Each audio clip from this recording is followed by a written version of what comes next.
student, today we are going to start our new chapter resources and development और ये chapter geography का first chapter है और यहाँ पे हम डेफिनेशन से स्टार्ट करेंगे. First of all what is resource. आपका इनफैक्ट ज्योग्राफी का पहला क्वेश्चन, इस चैप्टर का पहला क्वेश्चन ही यही बनता है, what do you understand by the term resource. तो रिसोर्स की डेफिनेशन क्या करेंगे आप, यहाँ से लेकर यहाँ तक आपकी रिसोर्स की डेफिनेशन है. क्या है ये? Everything available in our environment which can be used to satisfy our needs provided it is technologically accessible, economically feasible and culturally acceptable can be termed as resource. मतलब जो भी चीज़ हमारे एनवायरनमेंट में है, जो हमारी आवश्यकताओं को, नीड्स को पूरा करती हो और तो और जहाँ पे हमारे पास प्रॉपर टेक्नोलॉजी हो उसको एक्सेस करने की. किसको एक्सेस करने की? भाई रिसोर्स को एक्सेस करने की.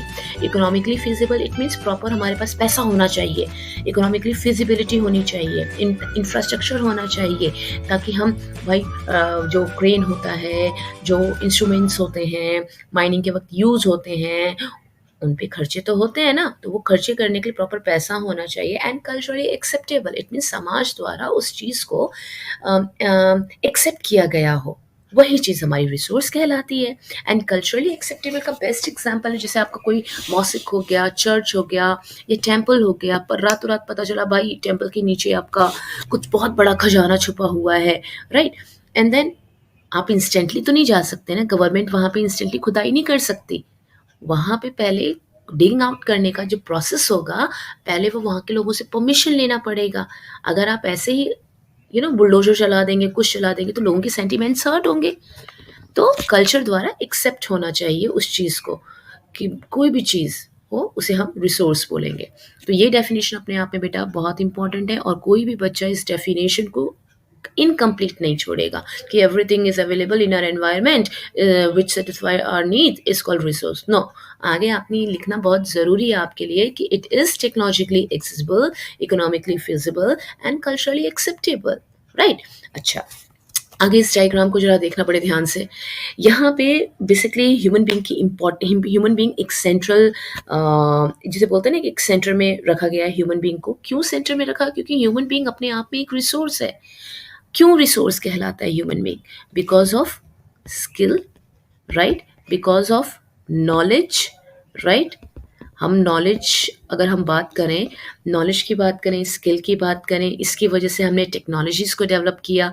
And with the help of technology हमने क्या किया, जो भी डिफरेंट इंस्टीट्यूशंस होते हैं वहाँ पे हम क्या करते हैं, नेचर से जो भी हमारा रिसोर्स मिलता है, जो भी चीज़ें मिलती हैं, हम अपनी टेक्नोलॉजी के साथ इन इंस्टीट्यूशन में रिसोर्स में कन्वर्ट करते हैं, राइट, एंड उन्हें यूज़ करते हैं. तो बेसिकली ये चीज़ हमारी इंटरडिपेंडेंट रिलेशनशिप दिखाता है कि कैसे ये चीज़ें आपस में इंटर रिलेटेड हैं. ठीक है, कैसे नेचर का टेक्नोलॉजी के साथ, टेक्नोलॉजी का इंस्टीट्यूशन के साथ हम ह्यूमन बीइंग इनको रिसोर्स में कन्वर्ट करते हैं. अच्छा, फिर यहाँ पे हम क्या देखते हैं कि the process of transformation of things available in an environment involve N interactive relationship between nature, technology and institution. Human being interact with nature, right, through technology and create institution to accelerate their economic development. आज हम flyovers बना रहे हैं, आज हमारे पास इतनी amenities हैं, सुख सुविधाएं हैं. कैसे हैं? बिकॉज हमारा इंटरेक्शन है नेचर के साथ, राइट. एक सिंपल सा एग्जांपल लीजिए, आपने नेचर से, लोग बेसिकली फॉरेस्ट को कट करते हैं. फॉरेस्ट को हम कट क्यों करते हैं? हमारे पास प्रॉपर मशीन्स हैं. इन लॉग्स को हम, लॉग्स मतलब जो हमारे जो ट्रंक होता है, पेड़ का जो तना होता है, हम उसकी बात करें, कट किया, इनको फैक्ट्री में ले गए. फैक्ट्री में डिफरेंट टेक्नोलॉजीज़ होती हैं, उसकी मदद से हम फर्नीचर्स बनाते हैं, राइट. ये सब चीज़ें करते हैं. तो कहीं ना कहीं हमारा जो डेवलपमेंट है, without this technology, without this institution, in fact without nature is totally incomplete, right. तो ये हमारा इंटरडिपेंडेंट है relationship between nature, technology and institution. अच्छा, बहुत बार ये क्वेश्चन आता है, इनफैक्ट 8th क्लास में भी आप लोगों ने पढ़ा होगा, do you think that the resources are the free gift of nature? बहुत बच्चे इसका आंसर गलत बोलते हैं, एंड बच्चों का सोचना ये होता है कि भाई resources are the free gift of nature, यानी नेचर द्वारा जो भी चीज़ हमें मिलती है वो फ्री होती है। रिसोर्सेज फ्री गिफ्ट है नेचर के द्वारा, प्रकृति ने हमें इन्हें फ्री दिया हुआ है। तो अगर आपकी क्लास में कभी क्वेश्चन पूछा जाता है, एग्जाम में क्वेश्चन पूछा जाता है कि do you think that the resources are the free gift of nature, तो answer is no, they are not the free gift of nature. Reason क्यों भाई, क्यों नहीं है गिफ्ट ये? तो आपने सिंपल सा बोलना है कि resources are a function of human activities. Human beings themselves are essential component of resources, and they transform material available in our environment into resource and use them. समझ में आई बात? मतलब आप ऐसे ही नहीं बोल सकते कि भाई resources are the free gift of nature. वो तो हम ह्यूमन बीइंग हैं जिसने कहीं ना कहीं नेचर की जो चीज़ों हैं उनको अपने नॉलेज से, अपने स्किल से रिसोर्स में ट्रांसफॉर्म किया, कन्वर्ट किया, और उनको वो एज अ रिसोर्स यूज़ कर रहा है।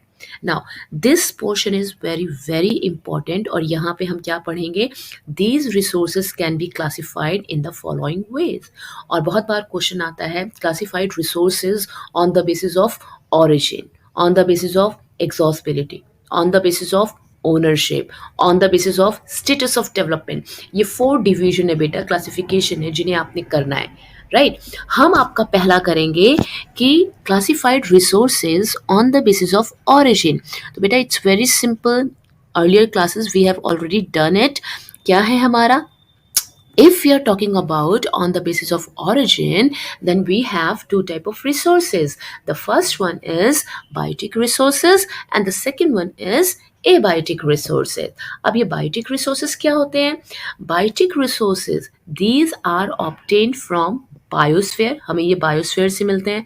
Biosphere, the sphere of life is called biosphere, जहाँ पे हम लोग रह रहे हैं, पशु पक्षी रह रहे हैं, हमारी पूरी अर्थ पे जो कोई भी जहाँ भी लाइफ है उसको हम बायोस्फेयर बोलते हैं, राइट। तो यहाँ से हमें जो भी चीज़ ऑब्टेन हो रही है, एंड जो एक कंडीशन है, कंडीशन ये है कि कहीं ना कहीं जिनमें लाइफ हो, जैसे ह्यूमन बीइंग लाइफ है, flora it means plant kingdom, fauna it means animal kingdom, fisheries हो गया, लाइव स्टॉक हमारे पशु पक्षी, they are all the part of biotic resources. इस चीज़ को हमेशा याद रखना।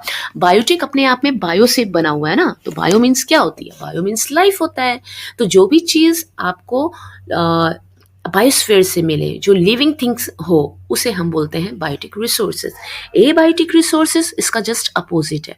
All those things which are composed of non living things are called abiotic resources.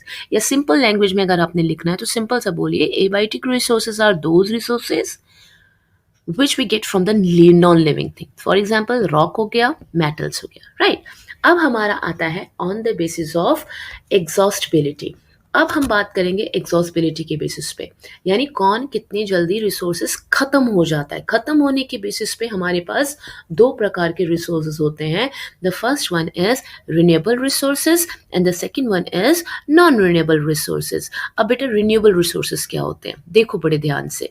The resources which can be renewed or reproduced by the physical, chemical and mechanical process।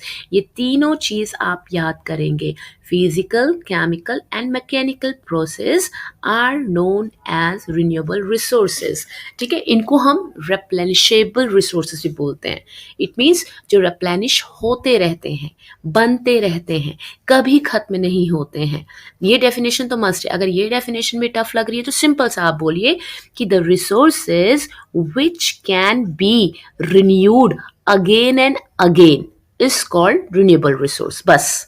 For example solar energy, जो sun से हम trap करते हैं, solar energy it means sunlight ही समझो आप, उससे जो एनर्जी हमें मिलती है वो सोलर एनर्जी समझ लीजिए। विंड एनर्जी जो हवा से मिलती है, वाटर हो गया, आपका फॉरेस्ट हो गया, आपका वाइल्ड लाइफ हो गया, बेटा हम हर चीज़ यूज़ करते हैं ना कहीं किसी न किसी फॉर्म पे, इसीलिए they are the part of renewable resources. और 2 चीज़ अगर हम रिन्यूएबल रिसोर्सेज की बात कर रहे हैं तो ये भी आप एक लाइन इसमें लिख सकते हैं कि रिन्यूएबल रिसोर्सेज को भी हम दो प्रकार में मतलब डिवाइड करते हैं। कैसे? ये देखो, ये रहा renewable resource. Renewable resources are two type. एक होता है हमारा कॉन्टिन्यूस, जो चलता ही रहता है, चलता रहता है, और एक होता है बायोलॉजिकल, राइट? बस इससे ज़्यादा डेप्थ में करने की ज़रूरत नहीं है। अच्छा, अब हम बात करेंगे बच्चे non renewable resources. Non renewable resources are those resources, ध्यान सुना, which can not be renewed again and again. और बुक के अकॉर्डिंग बात करें तो these occur over a very long geological time. Long geological time, millions year लग जाते हैं बनने में। जैसे मिनरल हो गए, फॉसिल फ्यूल्स हो गए, आर सच रिसोर्सेज जो हैं, they are the example of these resources, and these resources take million of years in their formation. अपनी फॉर्मेशन में मिलियन ईयर्स लग जाते हैं, ना जाने हमारी कितनी सारी जनरेशन चली जाएंगी इस मिलियन ऑफ ईयर्स में। तो इसीलिए मतलब ये बनते तो हैं लेकिन it takes million of years, इस चीज़ को याद रखना। Some of the resources like metals are recyclable, यानी जैसे गोल्ड है, एक ज्वेलरी किसी ने पहनी है, कड़ा पहना है, हम शॉप पे जाते हैं किसी भी ज्वेलर के पास, आप उस कड़े से चेन बना लो, यानी उसे रिसाइकल कर रहे हैं ना हम लोग, राइट? तो इन्हीं में से कुछ रिसोर्सेज रिसाइकेबल होते हैं और कुछ जो फॉसिल फ्यूल्स होते हैं वो नॉन रिसाइकेबल होते हैं। ये लोग एक बार यूज किया, फिनिश्ड, खत्म। ठीक है, तो जैसे हमने रिन्यूएबल रिसोर्सेज का किया था कि they are two types, for example continuous and biological, इसी ढंग से जो नॉन रिन्यूएबल होता है वो भी दो प्रकार का होता है, जैसे रिसाइकेबल और second one is non recyclable. Recyclable तो हमारा मेटल होता है एंड नॉन रिसाइकेबल हमारा फॉसिल फ्यूल होता है। ठीक है, बस इतना आपने याद करना है। अब उसके बाद हम यहाँ पे बात करेंगे on the basis of ownership. ये भी हम क्लासिफिकेशन ही कर रहे हैं, classification of resources on the basis of ownership. अब हमारा बेटा यहाँ पे 4 टाइप ऑफ रिसोर्सेज आएंगे। The first one is individual resources, second one is community resources, third one is national resources, and the fourth one is international resources. अब जरा फटाफट individual resources देख लेते हैं। बहुत सिंपल सी डेफिनेशन है, these are also owned privately by individual. Many farmers own land which is allotted to them by government against the payment of revenue. In line का मतलब है, इस लाइन का मतलब है बेसिकली ऐसे रिसोर्सेज जो इंडिविजुअल द्वारा, जिनका खुद द्वारा ओन किए जाते हैं। फॉर एग्जाम्पल जैसे आपका मोबाइल फ़ोन, आपका घर, आपके पशु पक्षी, राइट, हमारी खुद की car, they are called individual resources. बहुत सारे जो फार्मर्स होते हैं कहीं ना कहीं गवर्नमेंट द्वारा जो अलॉटेड होते हैं, जो लैंड उनको अलॉट किया जाता है। क्यों अलॉट किया जाता है? क्योंकि कहीं ना कहीं गवर्नमेंट उन चीज़ों को क्या करती है, प्रॉपर्टी को लेती है अपनी कुछ कंस्ट्रक्शन करने के लिए, जिसे कोई भी नहीं मना कर सकता, और बदले में कहीं ना कहीं गवर्नमेंट को हमें क्या करना पड़ता है, गवर्नमेंट उन चीज़ों को कंपनसेट करती है। लेकिन यहाँ पे ये चीज़ करने की ज़रूरत नहीं है। आप सिंपल सा याद रखिए कि ये जो रिसोर्सेज होते हैं they are privately owned by the individual, that's it, right? अच्छा, हमारे हाउस हो गए, हमारी प्रॉपर्टी हो गई, हमारे पास्चर लैंड हो गए, पोन्ड वाटर इन वेल्स हो गया, बहुत जगह लोगों का खुद का अपना वेल होता है, they are the part of individual, right, the part of individual resources. इसी ढंग से हम करेंगे कम्युनिटी रिसोर्सेज। इसका जस्ट अपोजिट है, community resources are those resources which are owned by the whole community. For example जो ब्यूरियल ग्राउंड्स, जिसे हम शमशान घाट बोलते हैं, ग्रेजिंग ग्राउंड जिसे हम चारागाह बोलते हैं, जहाँ पे पशु पक्षी चरते हैं, और जो कि विलेज में कॉमन होता है, गांव में कॉमन होता है। ठीक है, और उसके बाद पब्लिक पार्क होता है, पिकनिक स्पॉट होता है, कम्युनिटी सेंटर होता है, they is the part of community resources.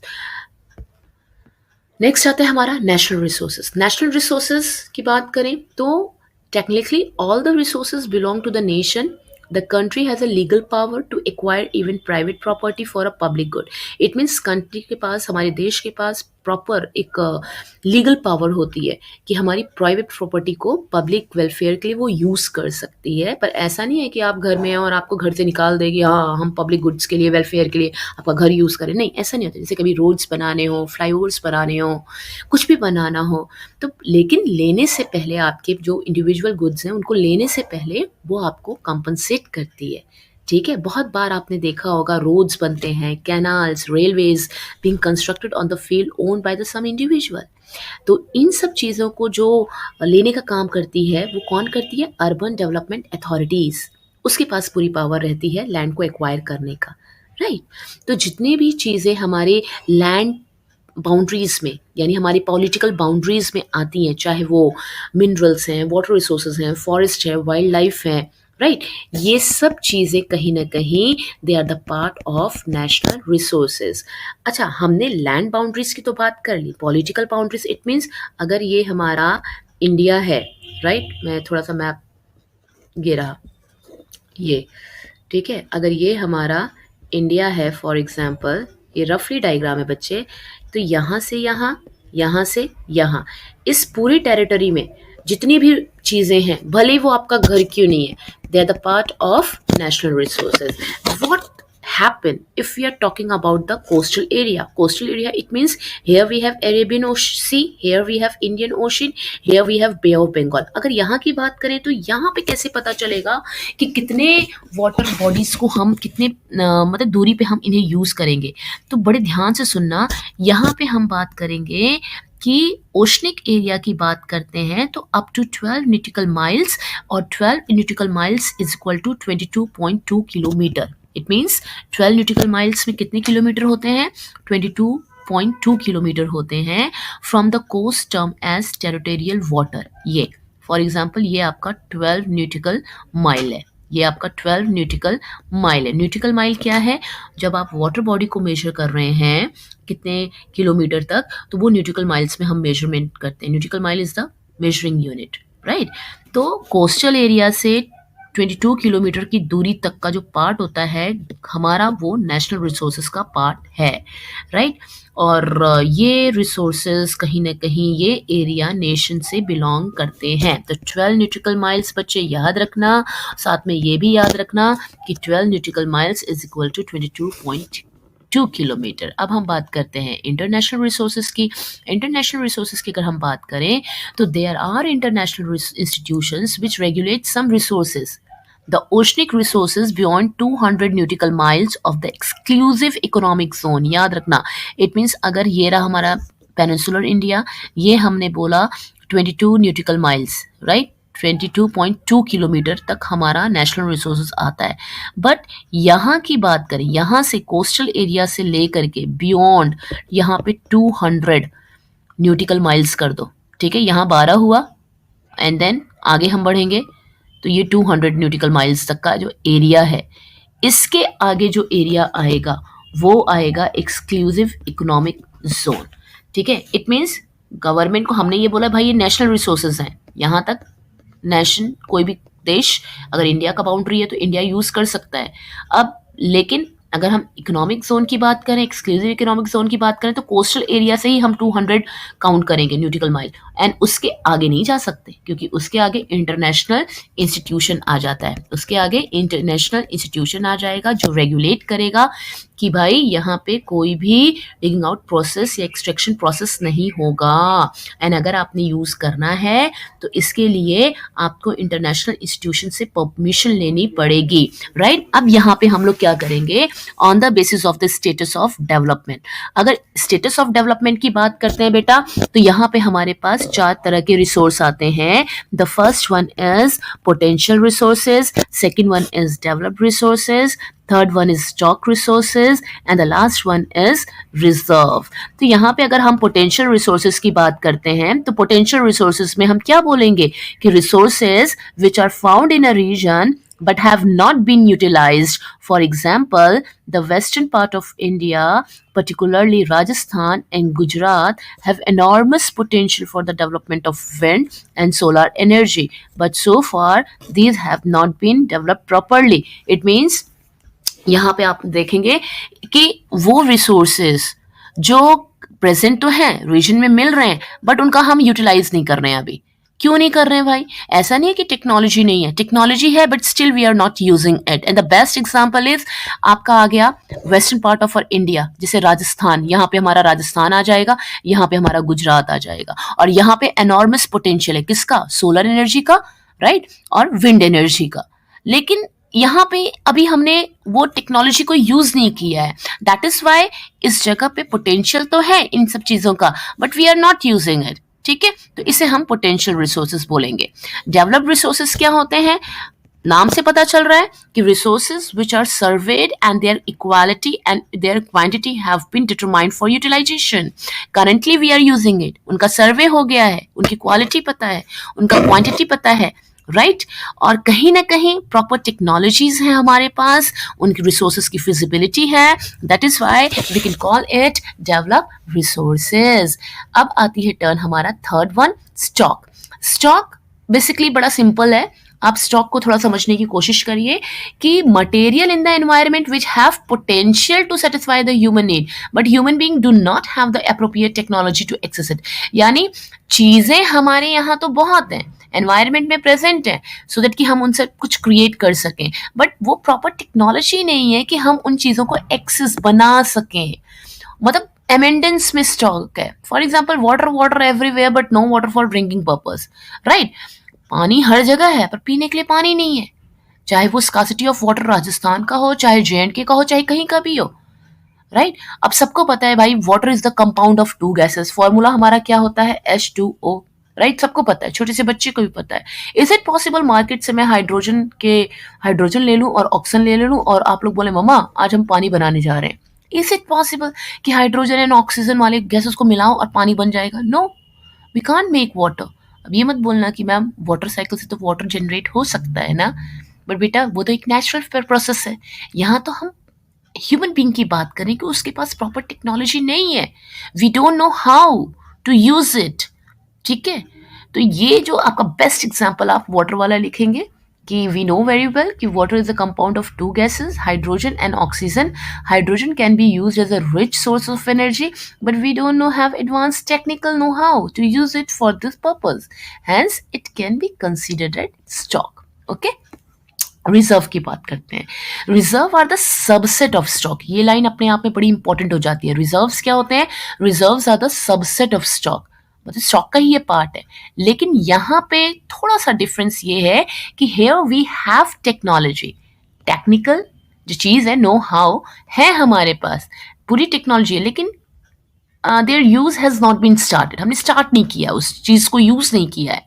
Reason कहीं ना कहीं we are preserving them for future generation, and the best example is future generation means हम उन चीजों को बचा रहे हैं अपनी फ्यूचर जनरेशन के लिए, and this can be use for meeting future requirement. For example आपका मल्टीपर्पज रिवर वैली प्रोजेक्ट्स होते हैं जिनको हम डैम्स बोलते हैं, राइट।